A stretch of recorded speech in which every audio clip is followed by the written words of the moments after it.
अशी कधी भेंड्याची आमटी करतास काय हो? करून बघा. भेंडे घेतले, स्वच्छ धुतलं, त्याचे बारके फुसलं आणि बारके तुकडे करून असे कढईत ना तेल घालून परतून घेतलं. एका मिक्सरच्या भांड्यात घेतले ओला खोबरा, हळद, लाल तिखट, धणे, मीठ, एक टोमॅटो बारीक करून आणि 5-6 लसणाच्यो पाकळ्यो आणि मिक्सराक लावून ना बारीक गिलगिलीत वाटून घेतलंय. तोपर्यंत भेंडे व्यवस्थित खमंग परतून घेतलंय.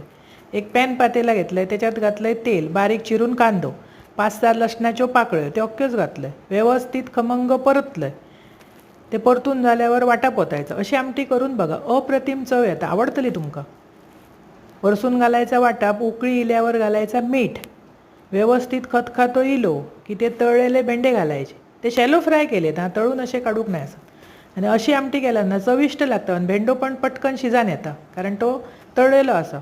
व्यवस्थित उकळी इली की 2 कोकमा घाला, म्हणजे अजून चव येता. अशा आमटेबरोबर ना कितकोय भात जेवचो. अशी आमटी करा, खावा. आवडतली तुमका आणि आवडल्यास पटकन माझा चॅनल सबस्क्राईब करा.